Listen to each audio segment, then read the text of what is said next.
Fala galera, bom dia, tudo bem com vocês? Turma 801, aula de Educação Física. Gente, como vocês já devem ter percebido, nós já concluímos o conteúdo do nosso material. Concluímos todos os conteúdos teóricos. Então, na aula de hoje e na aula da próxima semana, eu vou deixar para vocês uma grande revisão de todos os conteúdos que nós vimos esse semestre. Essa revisão ela vai ter a seguinte dinâmica, ela vai começar dos últimos assuntos, que são os assuntos que estarão presentes lá na nossa P2, nas nossas últimas avaliações. Se você tem alguma dúvida referente à nossa P2, é bom que você assista também a essa aula. E depois nós vamos partir para os assuntos mais antigos. Eu espero que todos vocês consigam acompanhar e gostaria também de lembrar aos senhores, façam a nossa avaliação. Respeitem os prazos, não percam, não deixem para a última hora, porque pode acontecer algum imprevisto e acabar prejudicando aí o andamento da avaliação dos senhores. Então, galera, vamos lá, vamos partir para a nossa revisão.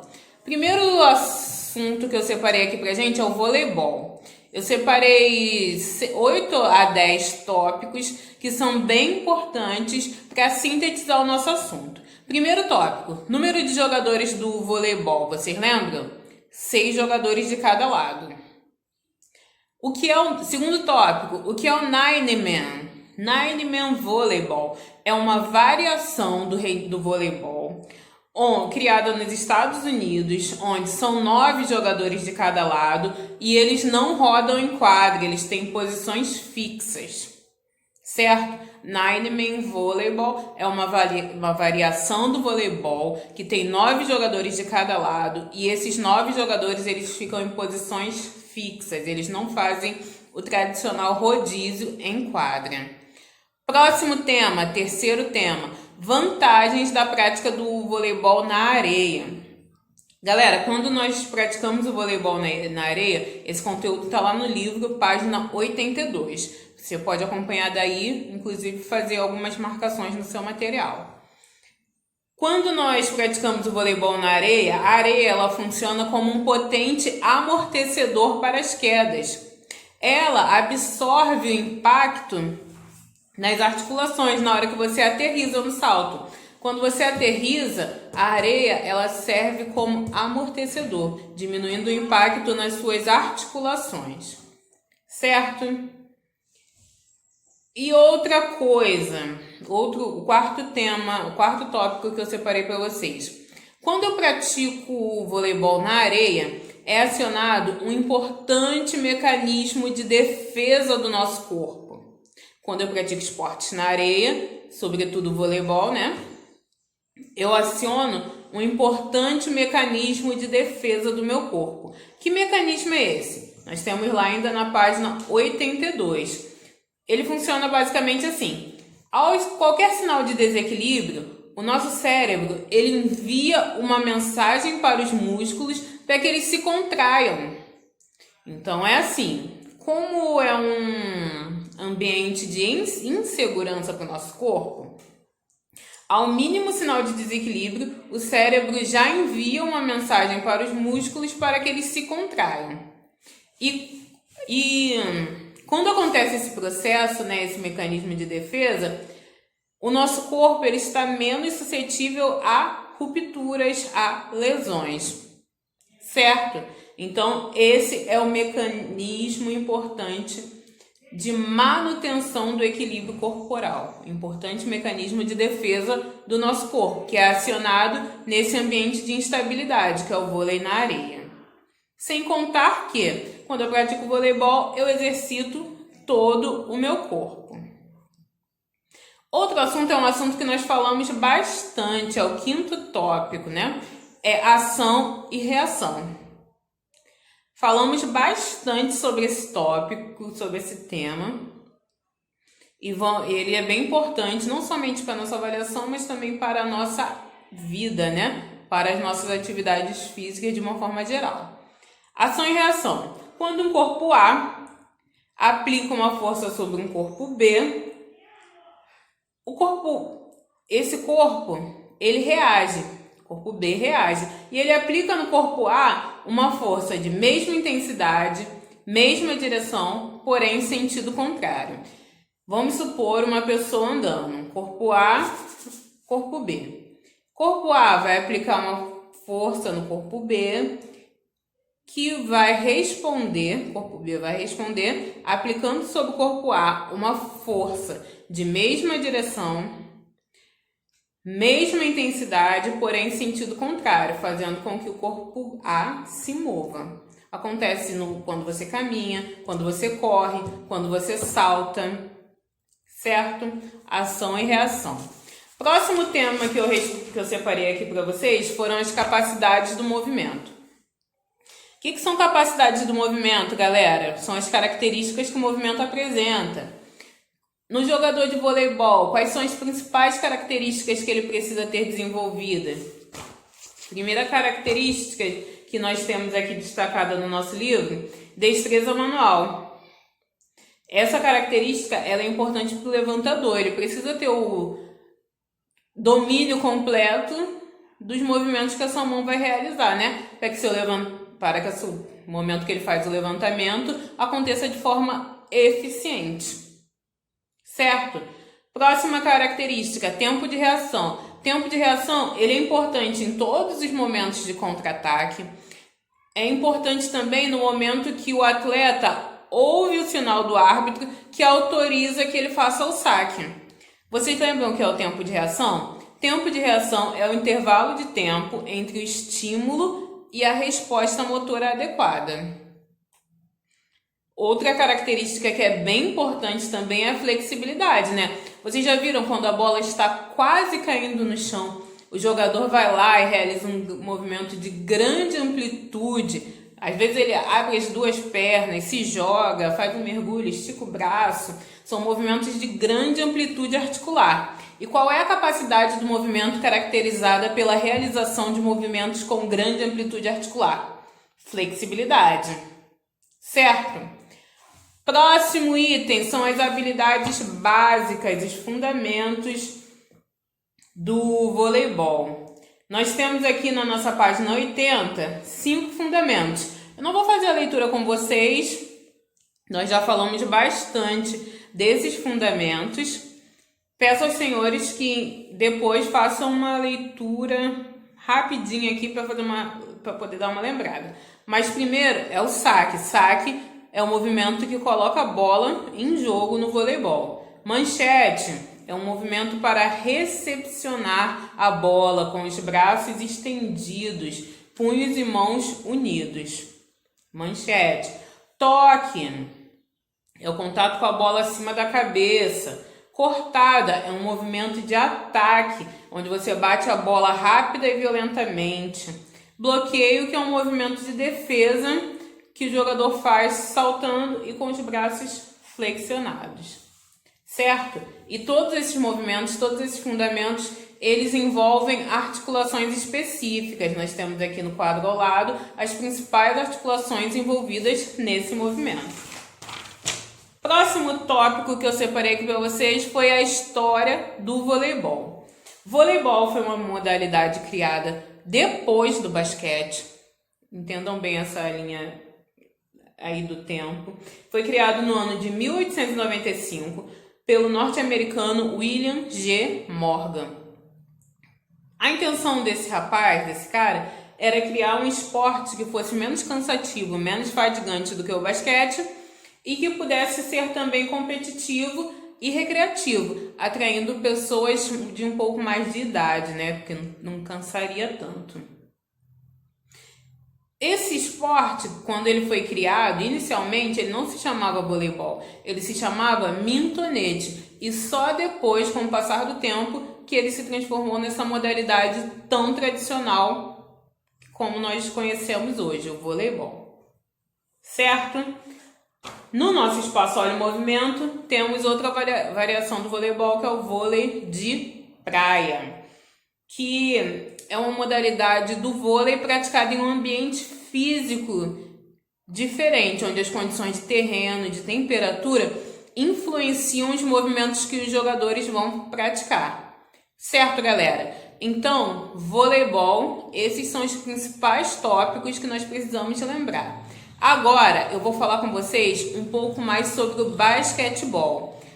Peguem o material de vocês, continuem dando sequência aqui. Vamos falar agora da unidade 13. Então vamos lá. Quando nós pensamos no basquete, o primeiro item que nós vimos nas nossas aulas foi o basquete de rua. Uma modalidade que não tem sua data de criação assim de uma forma específica, mas os pesquisadores, né, os registros que se tem dessa modalidade relatam que essa modalidade, o basquete de rua, surgiu nos Estados Unidos há mais de 50 anos atrás. E ela vem se popularizando não só no Brasil, mas como em todo o mundo. Quais são os benefícios, quais são as vantagens dessa modalidade? Primeiro, não exige muita habilidade. Segundo, não existe um ambiente muito preparado. Você pode transformar uma cesta de lixo numa cesta de basquete.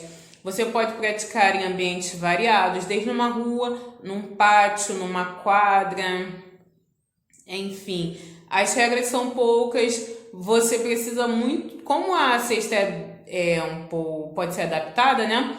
Você não precisa ser tão alto, né, para alcançar lá aquela altura da rede, da cesta. E outra característica importante também é que o rap, ele tá sempre, ou quase sempre, embalando ali os jogos. E o número de jogadores pode variar de acordo com a disponibilidade de pessoas que você tem. Então, basquete de rua, uma modalidade muito importante, que é um fator importante também de inclusão social. O basquete de rua, ele faz firmemente esse trabalho de acolher os jovens, de valorizar a sua autoestima, né? Ali fazer um trabalho social com os jovens, principalmente os jovens das periferias, certo? Então agora nós vamos concluir esse assunto do basquete de rua e vamos partir para o segundo tema do basquetebol, que é a história do basquete. O basquete ele foi um jogo criado nos Estados Unidos no ano de 1891, quando acontecia um inverno longo e rigoroso. O diretor do colégio da Associação Cristã dos Moços chegou ao professor James Naismith e pediu para que ele criasse uma alternativa para que os jovens pudessem praticar atividade física, praticar um jogo com sentido coletivo em um ambiente fechado dentro do ginásio, mas que depois que passasse esse inverno, eles também pudessem praticar essa modalidade em outros ambientes. Foi quando o professor Naismith ele começou a pensar, ele pensou que o jogo deveria ter um sentido coletivo e não deveria ser tão agressivo quanto o futebol americano, para poder não gerar conflitos entre os alunos, né? Foi aí que ele foi aos poucos desenvolvendo as características dessa modalidade.